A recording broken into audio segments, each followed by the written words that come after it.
Coming up.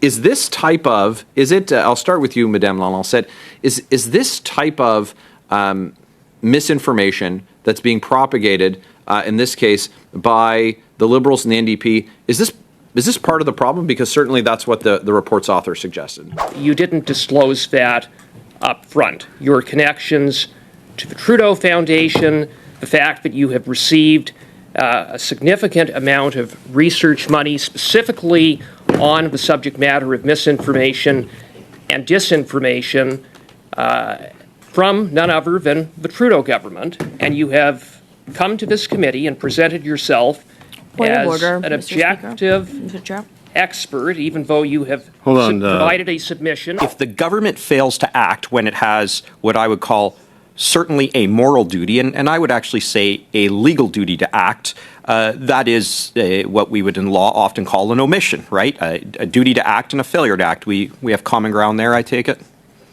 I think so. This Guy's Garage. Like and subscribe.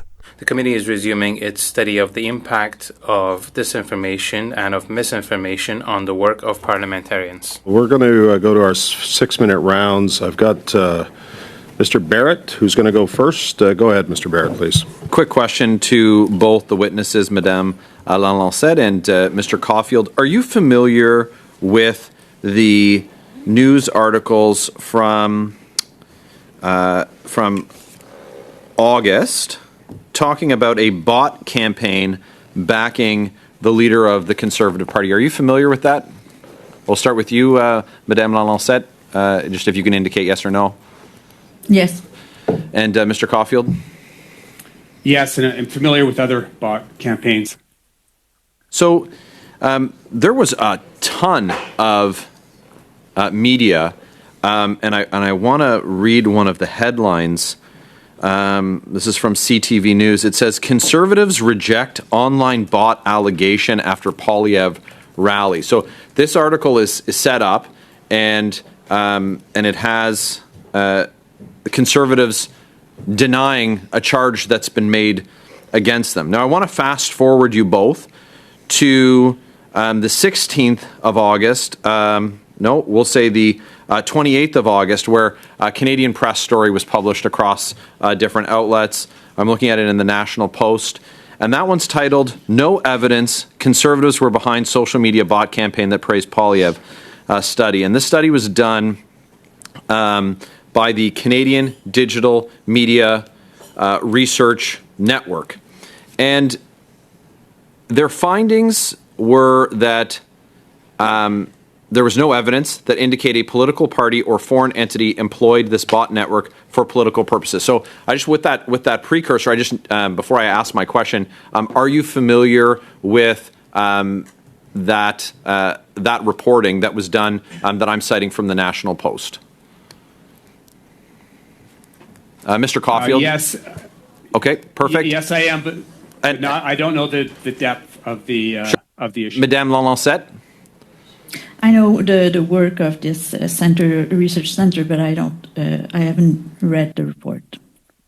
So, so we have a situation where we're talking about the spread of misinformation, and we had two political parties. We had the Liberals and the NDP. They went out, and the media printed as sure as fact that without having verified the claims that this was something that was paid for, and there were allegations that it was orchestrated through foreign state actors. Now, we're at a time in our country where we have an inquiry happening into foreign interference in our democracy, and we have real state actors who are spreading disinformation. And it's being propagated of course, in the political discourse, but also in media. But here we have an example where once we have an independent group who disproved the claim that was printed without it having been proven, and then we have political parties in the Liberals and the NDP who didn't withdraw the allegation, or didn't, say, "Oh, I stand to be corrected," or we believe this because it was again leveraged for partisan purposes. Let me read you a quote from the author of the report. "The finger pointing without evidence is actually quite destructive and leans into this hyper-partisan, hyper-polarized information ecosystem that we find ourselves in today in Canada." So the study says that the initial bot campaign that was used received very little attention because it was from like sock puppet accounts, and so they don't have a real following.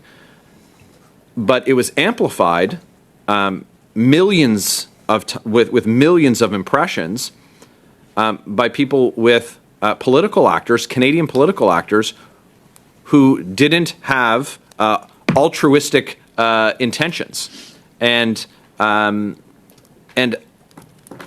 is this type of, I'll start with you, Madame Lalonde, is this type of misinformation that's being propagated, in this case, by the Liberals and the NDP, is this part of the problem? Because certainly that's what the report's author suggested.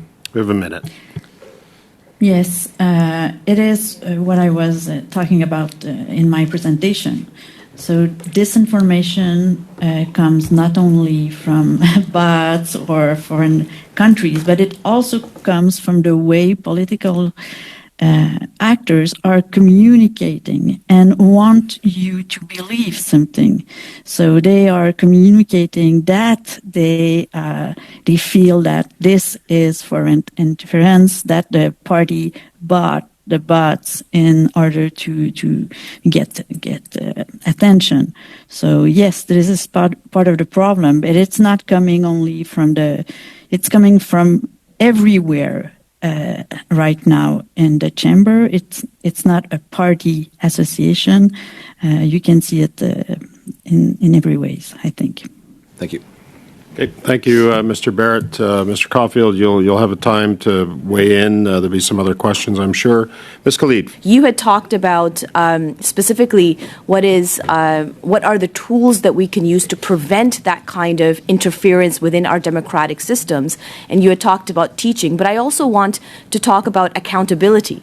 So when we are talking about how do we prevent that from happening, other than teaching and raising awareness, how do we build accountability within political parties to ensure that, for example, the leader of the opposition is not susceptible to bots overtaking his political campaign, for example? How do we build on that to ensure that the Canadian democratic system is protected? To Mr. Caulfield, please. Well, this is a great question, and I'd like to start by highlighting a very recent study. I believed it came out yesterday or the day before. It's a study that was done in the United States asking where people, the kind of misinformation that the public is most concerned about. And the number one response was misinformation from politicians. So in other words, and I think, by the way, this data would be replicated in Canada, the public does not want to hear misinformation emanating from politicians, even though they know it's there, and they want steps to be taken to stop it. The other thing that I think is very important to emphasize is this is where there is some degree of agreement across the political divide. Stopping the use of things like AI and bots in the context of elections and political discourse. There was a survey that was done by ECOS Research that found very high support, for example, for the use of some type of regulatory response to stop the use of AI in the context of a political campaign. So I think this tells us that the Canadian public really values honesty in the political domain, even though they're realistic about it, they're not naive, and they welcome the potential use of regulatory measures in this space.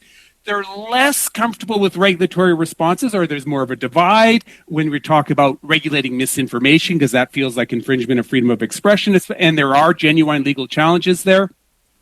But when you're talking about protecting the integrity of democracy and our elections, I think there's room for a regulatory response. For that, Professor. And, we've seen with respect to regulation how much our online harms bill has received so much misinformation. Exactly with that, what is that boundary between freedom of expression and online harms and the quelling of freedom of expression? So you mentioned this in your comments just now about the Canadian public wanting honesty. So I guess recently came across an X account. I keep wanting to say Twitter account. It's called Pierre is Lying, and it highlights on a daily basis how many times the leader of the opposition lies in public during question period. And they outline it, and they'll put down stuff like how many lies per minute kind of thing. How when we're talking about accountability, when we're talking about that honesty and that teaching moment for Canadians, how important is it to fact check the data that or the information that politicians and that political discourse is providing to Canadians? I think it's very important. And again, it's something that you see the public say they want. The problem, of course, is because this has become so politicized, because the fight against misinformation has become so politicized, people trust fact checkers less. Right. And they'll say that it's partisan. Now, there's been really interesting research that's come out talking about the degree to which the response to fact checking is different when an issue has become politicized. As I said earlier in my opening statements, there's been several studies that show that once this becomes about political identity, whether it's misinformation about vaccines or immigrants or et cetera, they become more resistant to fact-checking. We need to do more research on this exact topic. And in fact, this is something that we're researching right now to explore what kind of tools we can use when misinformation has become part of political identity.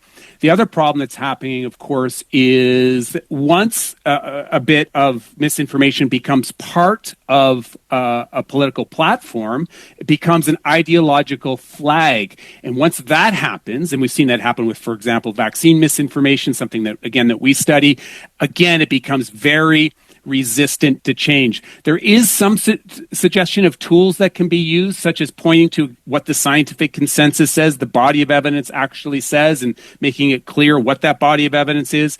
But there's no doubt, because this has become so political, it has become more challenging. Okay, thank you, Ms. Khalid, Mr. Caulfield. Monsieur Villemure. As an expert, for the benefit of the community, can you explain the difference between misinformation, disinformation, and malinformation to us, please? Disinformation comes with an intent to disinform people. Misinformation, in some cases, lacks this aspect of intention, but people tend to do that sometimes without knowing that the information they're spreading is even false. But that will be the main difference between the first two. So the first category would be with the specific intention of misleading groups of people. Of course, there are multiple definitions, and I just wanted to provide the ones that are most commonly used. But in some cases, there's also a play on words, if you will, and there's a report that was published by a center from McGill University. Maybe you've come across it. It's by Mathieu Lavigne and his colleagues, and they actually had some very good points and good recommendations when it comes to misinformation and disinformation within an election context. Mr. Green, 6 minutes. Go ahead, please. Thank you very much, Mr. Chair, and I'd like to welcome the witnesses here. It really is great to get back to work on what I think is a very important topic. I want to begin with Mr. Caulfield. In your article, the briefing note that we have here, Politics and Vaccine Misinformation, a Horrifyingly Bad Mix. I believe you reference, and you've spoken a little bit about this in terms of political ideology, and in this you identify that there is a bit of political partisan opportunism, but that political identity in the case of COVID was adopted by the right-wing online community and is associated with vaccine hesitancy. Can you just comment a little bit about that and why you think that is the case here briefly? For sure. And I think this is incredibly important. As I point out in that article, political identity has become, and look, vaccination hesitancy is a very complex phenomenon. Access matters, needle phobia matters, past injustices matter. Very culturally and socially complex phenomenon. But right now, at the population level, you could argue that political identity has emerged as the single strongest variable predicting for vaccination hesitancy, and also the engagement with and embrace of vaccine misinformation. And I think it's really important to highlight that history and context matters. It hasn't always been like that. Sort of on the contrary, in the past, lots of the vaccine misinformation emanated a little bit from the left. It was kind of new agey, right? It was Whole Foods and yoga and a distrust of anything that's not natural. Now we see it very strongly on the right. And there is a large body of evidence to support this, to support what I'm saying. This isn't just me speculating. There's a lot of empirical evidence. I want to help you on that because I want to use an example that's closer to Hamilton. In fact, had you come into Ottawa, you may have come across some folks who still hold some conspiracy theories around the vaccine. And of course, that evolved into what was known as the Freedom Convoy and the political partisan connections there. But I want to reference in particular Paul Alexander, who is a Canadian independent scientist. And for those that may not know, a former Trump administration official, U.S. Department of Health and Human Services during COVID-19. And his refrain was, "We want them infected." He actively worked, or at least through the Wikipedia article that I have here, that he sought to muzzle federal scientists and public health agencies to prevent them from contradicting the Trump administration's political talking points. For those that followed the convoy, the occupation here in Ottawa, they would know, of course, that Pierre Poilievre marched alongside Mr. Alexander, and that was part of the rhetoric coming out of the convoy. And there's lots of instances to see the leader of the official opposition walking lockstep with this person, a very high-profile Trump administrative person. Talk just a little bit about how, this isn't necessarily just an American phenomenon, but there seems to be a cross-pollination of conspiracy when it comes to this on the right. Oh, yeah, absolutely. I think this is incredibly important. If you look at why people are justifying their position on COVID, they point to misinformation. Right? They don't point to, I'm concerned about what the conflicting data on who should get the COVID booster. No, they point to things like, in Canada, a very large percentage of individuals in Canada point to things like the idea that the COVID vaccine has killed more people than it has saved. To be clear, the COVID vaccine has saved many millions of people around the world. The COVID vaccine lowers your risk of long COVID. The COVID vaccine improves pregnancy outcomes and lowers the risk to your heart and cardiovascular system. It lowers the hospital costs. It lowers hospitalization rates, et cetera, et cetera. But they believe the died suddenly myth, the turbo cancer myth, and they'll explicitly reference that. And that is misinformation that is emanating from the alt-right and having a real impact on what's happening in our country, and I fear if there is a pandemic, could have a grave impact. If I could just give, I know I'm going long, one very powerful, tangible example. Again, another survey that was done in Alberta shortly after our last provincial election. Of those who are completely unvaccinated, right, for COVID, over 91% of them voted for the Conservative Party, and only 3 to 5% of them voted for 3 to 5% of them voted for the NDP or other. I'm looking at this. Incredible. That's I'm an looking incredible at this, spread. and I'm seeing the way in which Aaron O'Toole was cut out of his Conservative leadership at this time.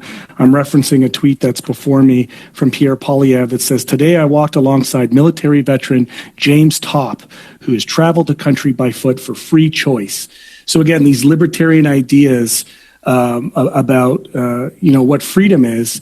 And then Poilievre goes on to say, "End all mandates, restore our freedoms, and let people take back control of their lives." In the same photo is this conspiracy wingnut Paul Alexander, who was talking about, herd immunity, which of course, led to, I think, a whole bunch of confusion around this. So in your closing statements, how can you share information on pre-bunking this type of approach to political rhetoric? I'm going to need a very, very quick response. I got 5 you know what, seconds. Mr. Chair? Yeah. I'll follow that question up in my second round. Okay. So Appreciate that, Mr. Green. It saves us a little bit of time. Thank you, sir. So that concludes our first round. We're going to go to 5 minutes now for the Conservatives, Liberals, 2 minutes et demi pour Mr. Villemure and Mr. Green. Mr. Cooper, you have 5 minutes. Go ahead, sir. Thank you very much, Mr. Chair. Mr. Caulfield, how much money have you received from the Trudeau Foundation? Personally, No, in the way of research funding.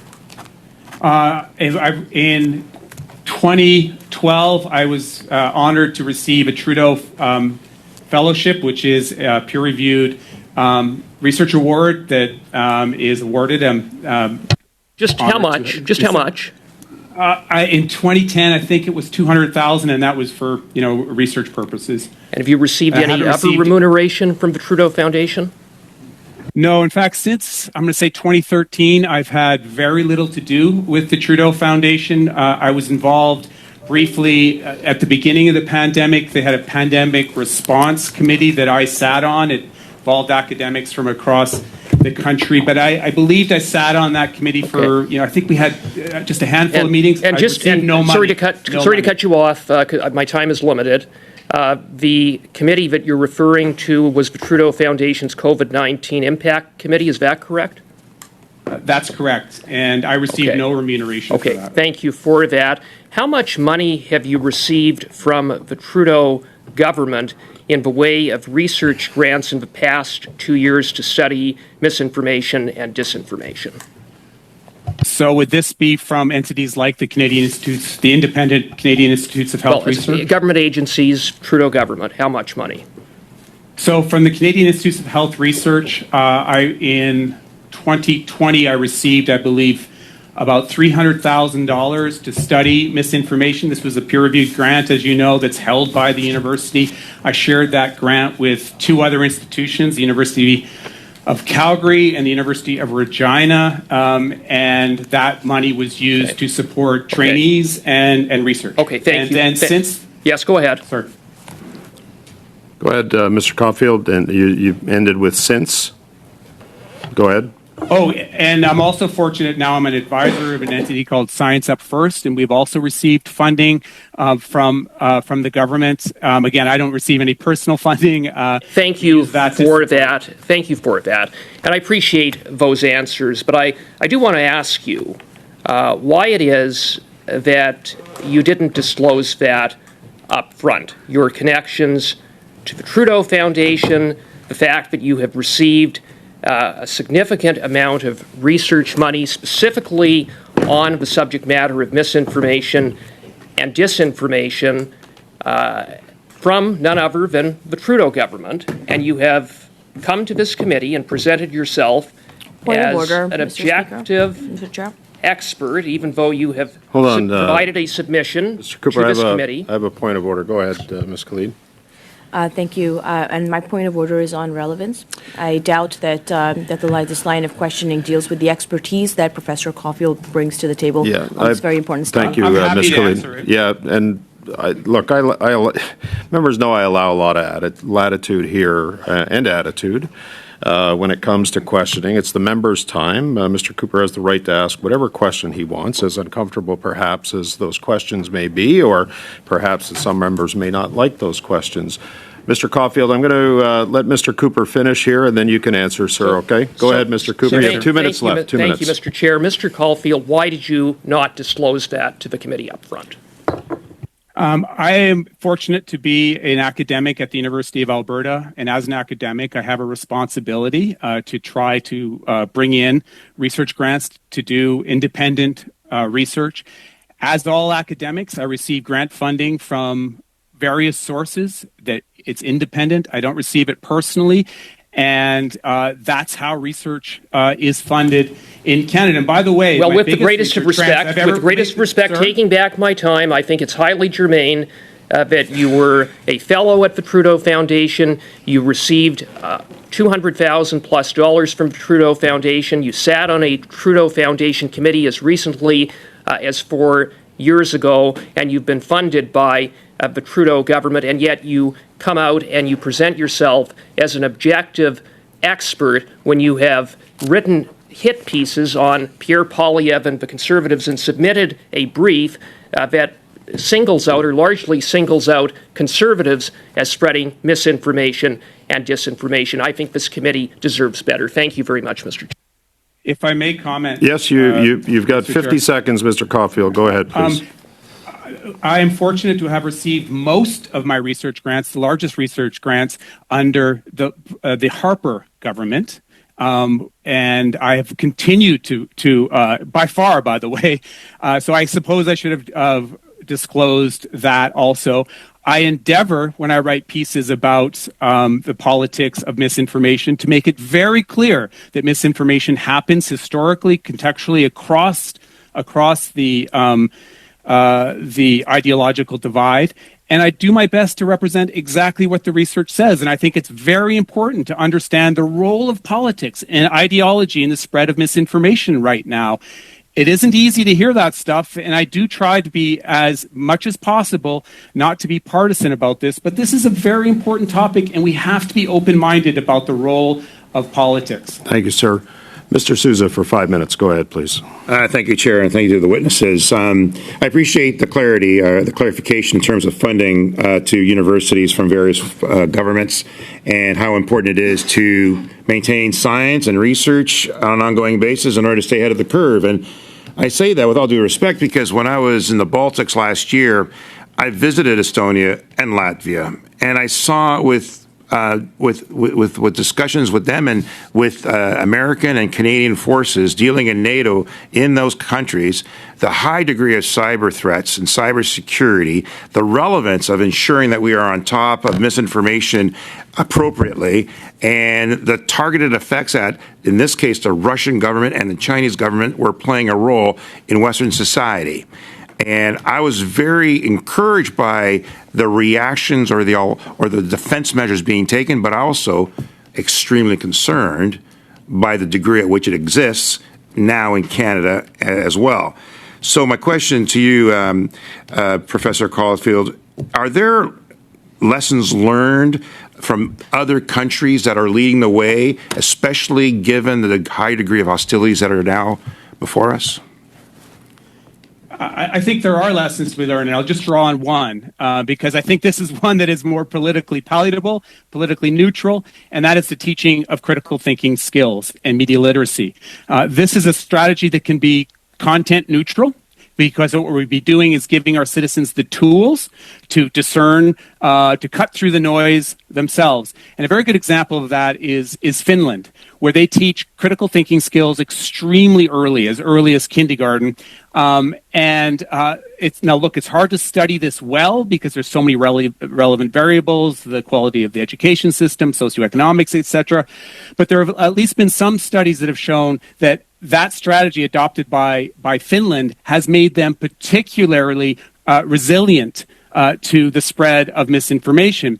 And one of the reasons they've adopted that strategy and why they're sort of ahead of the curve compared to us, and this touches on your comment, is because of their proximity to Russia and the role that Russian misinformation has played in their lives. So I think that is a very telling lesson and something that we can build on here in Canada. Thank you very much, Mr. Chair. And I want to thank Mr. Cooper for providing a textbook example of a growing anti-intellectualism, one that would seek to kind of attack the expertise of subject matter experts. And so I want to allow Mr. Caulfield, from a public health perspective, how can parliamentarians better identify and counter misinformation and disinformation, as we've witnessed here today, especially during times of crisis, in order to protect trust in science-based policy decisions? Well, I do think we need to try to respectfully counter misinformation with the body of evidence. There's this really interesting growing literature. There's some interesting research that's been done in both the United States and in Europe that talk about representing what the scientific consensus actually says on a topic. So that also goes to explaining what the scientific consensus is. Science is hard. It's messy. It's always contested. That's healthy. But there's often a body of evidence that policymakers and politicians can turn to. And I think that part of that critical thinking skills, critical thinking skills that we need to impart on Canadian citizens, is understanding the scientific process, what the scientific process is, how science is done, how science is funded, and how that funding, how it's obtained, and how it's used in order to maintain that trust. Look, the funding process is not perfect. In fact, my forthcoming book talks about all the problems with how science is done and the knowledge production crisis that we have. So we need to make trustworthy science, have trustworthy sources of facts, and we need to have collegial discussions about how relevant those facts are to our policies. So with the time remaining, I have about close to a minute left. Could you elaborate on pre-bunking? You started to talk about this. You spoke about belief talk and the idea about how that's different from evidence-based decision-making. So what kind of pre-bunking approach and how can parliamentarians implement this strategy to proactively address misinformation and disinformation in their communications with constituents, and particularly during election periods? Got about 30 seconds. Lots of fascinating research on pre-bunking by people like Gordon Pennycook and others, and Sander van der Leiden, that shows that if you highlight to people what misinformation might look like, what kind of strategies might be used to push misinformation, like relying on an anecdote instead of the body of evidence, they'll be prepared to see it. And if you do that, they're more likely to not spread the misinformation, but also less likely to internalize the misinformation. We can do that on scale. We hopefully can figure out ways we can do that, but it's also something you can remind yourself to do, and you can remind your friends and family to do. Thank you. Mr. Chair, just quickly before you dismiss the witnesses. We're not. I've got another round. I've got 2.5 and 2.5 to go, Mr. Great. Green. Thank you. Perfect. Okay. I got Mr. Caputo for 2.5. Mr. Housefather will conclude for 2.5. Mr. Caputo, go ahead, please. Thank you to the witnesses. I appreciate you being here on this very important issue. I've reviewed testimony on the past, on this issue from the past. Now, Professor Caulfield, I think you'd agree with me that government has what we would call a positive obligation to act when it comes to disinformation and misinformation, correct? I think so, given the gravity of the issue. Certainly. And that positive obligation goes right down to the bottom person working the line at Elections Canada, and it goes right up to the top to the Prime Minister. You'd agree with that? I would agree with that. So if the government fails to act when it has what I would call certainly a moral duty, and I would actually say a legal duty to act, that is what we would in law often call an omission, right? A duty to act and a failure to act. We have common ground there, I take it? I think so. I'm not sure of the context. I anticipate there's more to come. Oh, well, yes, there's certainly more to come. My point is this.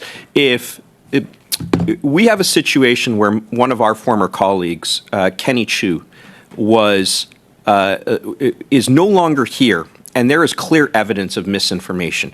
We also know that 11 people have either wittingly or semi-wittingly, those aren't my words, those are the words of a report, have been assisted by hostile states. I'm paraphrasing here. Now, in situations where the Prime Minister knows or Elections Canada knows, there is obviously then a failure to act by them is propagating the very thing that we should be shining the light on, is it not? This is what I'll say. I feel so passionately about this issue. I agree that we need an incredibly high standard for public officials, for politicians, when it comes to issues of misinformation, for explaining when it has happened or when misinformation perhaps has not been clarified for the public in a way that can ensure trust. So I think that we are on the same page. I think it's very important. I just have 20 seconds. Sorry, I just have 20 seconds there. My point is this. When the government has information, it should act. And when it doesn't act, it fails not only the people who've built their lives on running for office, it denigrates and degrades the very democracy that we stay here and are standing here and purporting to defend. Would you agree? Quickly. I think I'm not sure the exact context of that comment, but it sounds like I agree with the spirit of what you're saying. Okay. I apologize if I don't know you. the specifics to which you refer. It's hard, Mr. Caulfield, in 2.5 minutes to get to any sort of substantive stuff, but hopefully Mr. Housefather can. Go ahead, sir. I actually have a real question that I would like to ask, and I'm going to try to divert it away from Canadian to U.S. politics so that I don't feel that I'm acting partisanly here. Donald Trump is probably one of the biggest liars in the world. And Donald Trump, for example, said that the 2020 election that he won the 2020 election, that it was rigged. And I guess when I get to my question, you'll understand it. I want to understand where misinformation comes. Certainly, that high-level comment is not true, but he may, for whatever reason in his head, believe it to be true. But when he gets to saying that Dominion voting machines switched the votes, when he gets to claiming that in Georgia that this number of people voted that were dead, which he knows isn't true, when he starts claiming that people in the voting stations were taking boxes and taking ballots out of boxes when they were handing each other candy. I mean, this is where you really get into misinformation because it's a direct lie. So I guess to Professor Caulfield, at what point is it misinformation? Like, all of these things to me are misinformation, but is it only when you get to the linear direct lies that you're at a misinformation point that we should be fighting against, because otherwise you're taking away a larger idea that they may believe in? Or is the larger idea that the election was a fraud also clearly a lie, and we should be handling that as well? I hope you understand. I do understand it, and I think that it's important to recognize that 60 to 70% of Republicans believe the big lie, which is absolutely astounding, and it's going to have an impact on the election. I think that there is a way to deal with the big lie at sort of a meta level, in which case you point out that the big lie is wrong, but also to carefully outline all of the things that you highlighted and why they're factually in error. And this really goes to that idea of belief speaking versus fact speaking, because I actually think that many people don't believe that it was stolen, but they believe the gist of the point, right? They just don't, and so they're very willing to accept the broader lie. So you have to do both. You have to talk about the error of the meta lie, and then you have to unpack each specific. And by the way, again, this happens across the ideological spectrum, and I can give you examples from the left. Okay, thank you, Mr. Caulfield. Mr. Housefather, we've had other witnesses here. We've been studying this for several meetings now. I've asked this question of the other witnesses, and I'm going to ask each of you to answer the question. We've seen Facebook pull back on the application of links on their website. Oftentimes, people would rely on Facebook. It would be simply a copy and paste of a story, whether it was to the Globe and Mail, whether it was to Barrie Today or other newspapers. That's been lost. So that source of credible information, fact-checked information, has also been lost. Now, in your opinion, given the fact that Facebook has taken this action as a result of a dispute with government, do you believe that fills in a vacuum of misinformation, or the potential of a vacuum of misinformation that could be put online in absence of this fact-checked information from credible news organizations? I'll start with you, Mr. Caulfield. I actually wrote a short piece on exactly this, and I think it highlights how challenging it is to regulate this space. So my short answer is, I think that I am worried. I am worried that a vacuum was created for by removing reputable sources, and it's been filled with information that is less credible. And I think that is a real problem. But the larger goal of that policy, of supporting journalism is so important. The value of journalism to a liberal democracy can't be, overstated, and it's in jeopardy, as my colleague pointed out in her opening statements. So we've seen how this played out in other jurisdictions like Australia. I am worried how it's playing out right now. So I wish I had a better answer for you. That's complex. Good. That's good. That's helpful. Madame Lalancette, est-ce que vous avez une opinion de... Do you have an opinion on this matter? Of course, as I was saying at the outset and in my opening remarks, it's the result of this perfect storm. Yes, social media platforms have forced traditional media to go on these platforms in order to survive, and we got used to this being available to us free of charge, but now the governments are looking to make these platforms pay,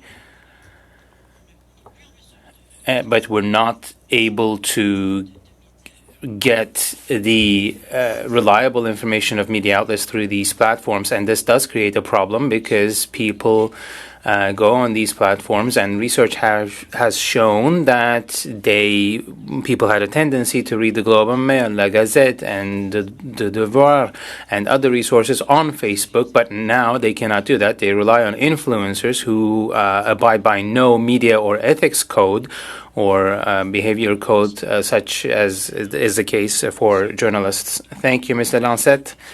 On behalf of the committee, I would like to thank you for your testimony. Being with us today, the information that you provided has helped the committee. I am going to sorry, Mr. Green, you did have something to say. Go ahead.